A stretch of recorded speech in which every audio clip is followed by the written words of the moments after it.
I'm Sarah Baxley. Welcome to Pinky the Bear, my channel.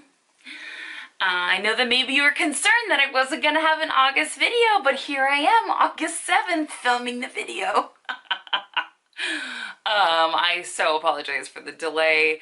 I can assure you that August will be a much more mellow month than July. So if you are here, you made it through, you got through the storm, you're here on the other side, and I'm so excited to share the themes of the month of August with you, which are theme number one for the month of August. Astrology for the month of August, by the way, in case I didn't announce what this video is. This is your astrology forecast for the month of August 2019. Welcome.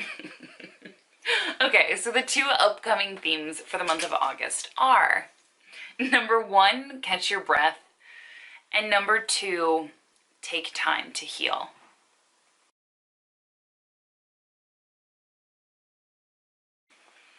So if you're watching this video, you made it through.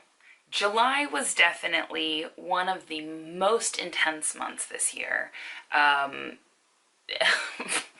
We had two eclipses, we had Mercury retrograde in the mix, which made things even more confusing, and, you know, we also have the South Node. We have both the nodes of the moon all up in the mix too, which generally happens with eclipses. They're all tied in with the nodes of the moon, but we had Saturn and Pluto at the South Node, which was like so not cute. Just lots of stuff. This has been a rough go for a lot of people, specifically people that have prominent parts in their chart in like late teens and like early 20 degrees of cardinal signs. So that would be Capricorn, I'm going backwards, Capricorn, Aries, Cancer, and Libra. So yeah, so you know, that's why it's important to know what your chart is, because, you know, your sun, moon, rising, any of your angles, if any of that is involved around there, you probably got hit pretty hard. So, and if not, then congrats. You are one of the lucky ones this round. But no, I mean, the eclipses, this was definitely a really tough time for a lot of people, and I just really want to honor that because, you know, it's so interesting, like, definitely like the most intensified times of the year, and I've just noticed it as an astrologer over the years. One of the most intense times of the year is eclipses. So like literally, even if you don't know anything about astrology, if you just look to see when the eclipses are at in a particular year, which I'm pretty sure you can get off of like any like generic calendar, like that's gonna be like the more intense times of the year always. I have to remind myself, because it's also like, it's also my busiest time of the year, because generally, like, you know, people reach out when they're having like a rough time, right? So so I have to remind myself that, because I ended up had a full load. I had a full load these last couple weeks, so I've been doing my own R&R a little bit. It's still busy, but a little bit of R&R for myself as well. But you know, it's a rough time, and we can relax basically through the rest of the year. The next set of eclipses don't come up until January of 2020. So that's just something to keep in mind. And I'm sorry, no, there's an eclipse on Christmas Day as well. Eclipse on Christmas Day. And then we have eclipses, lunar eclipse in January of 2020, in addition to the Saturn-Pluto conjunction. So I mentioned in my video in June, which if you didn't see the June video, I'd recommend to go back to watch it, because I think I talked about this like in the beginning half of it, like maybe like the first 5 minutes of it, about the Saturn-Pluto conjunction of 2020. It's a really big formation that us as astrologers have been looking at, because it's really created a lot of ripples like in our world right now. A lot of structures in our society, our old outdated structures are sort of breaking down, so that new structures can be rebuilt. And change is never easy, and the growth spurts kind of like working through that, especially like on a large scale societal level, sucks. It's tough. So, so, you know, so I guess I'm just saying that because like August is an awesome month astrologically, like on a more personal level. But, you know, there's always going to be, as we have like that sort of Saturn Pluto energy that's going on, there's, with tied up in with the South Node, there's going to be sort of like this underlying theme. I mean, we've been feeling it for the last several years. It probably won't fully ring itself out until after the Jupiter-Saturn conjunction in December of 2020. But so just know that, like, if you feel like all this stuff is going on, like, we as astrologers are well aware of it. We've been keeping an eye on it for a long time. We knew it was coming up. And, you know, now here we are sort of like riding through these transits. So that's unfortunately, that's not things that are going away anytime soon.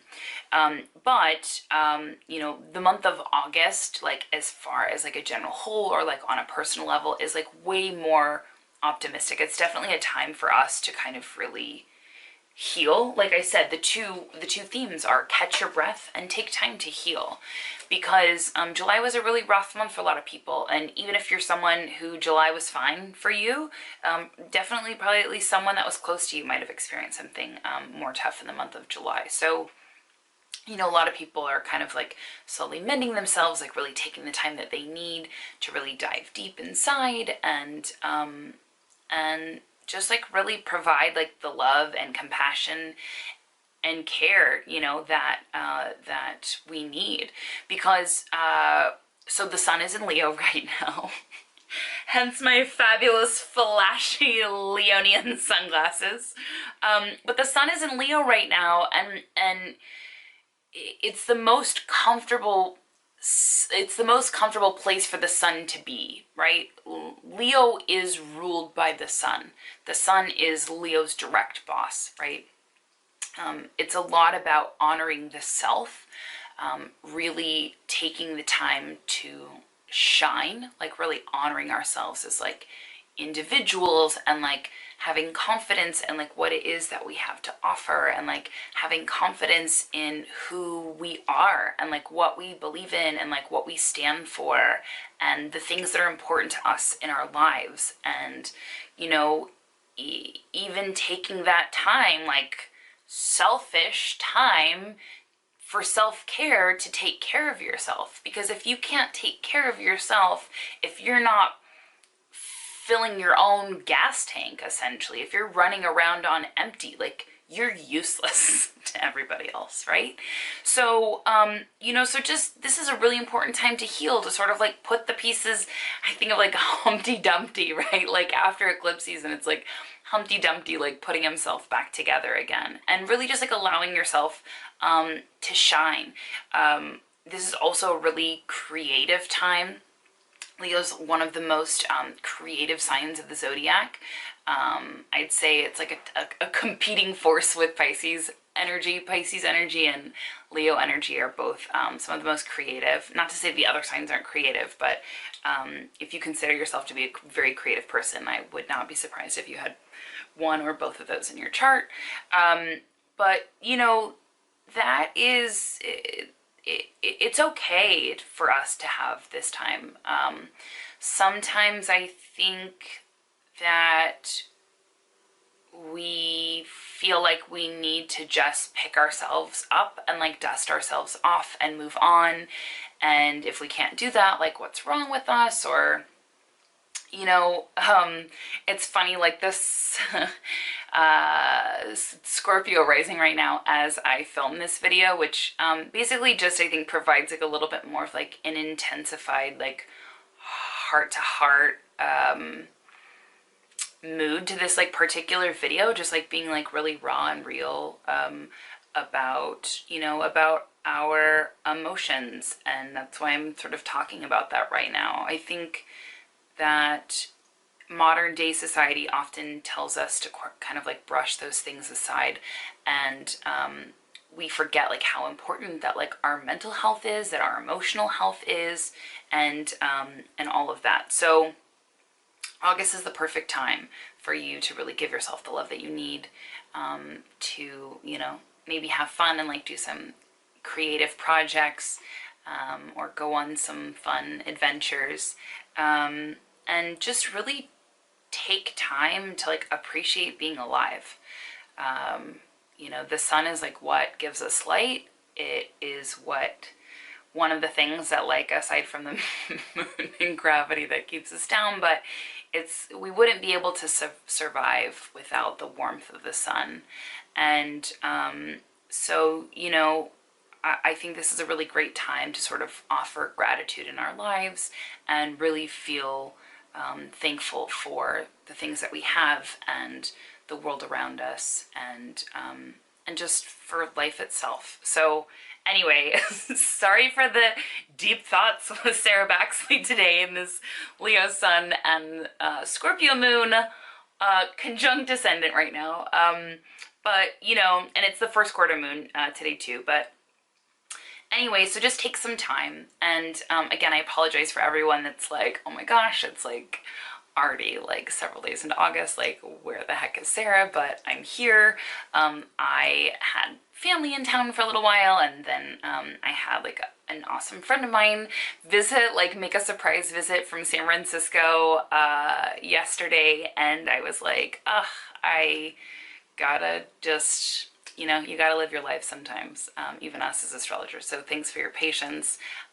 I definitely feel like my bucket is full from having spent that time with my loved ones and the people that I care about. And I hope that you take some of that time too, as well as taking time for love and care for yourself. So anyway, thank you so much for tuning in. Enjoy the month of August. Really relish in this time. And I'll see you soon. Cheers.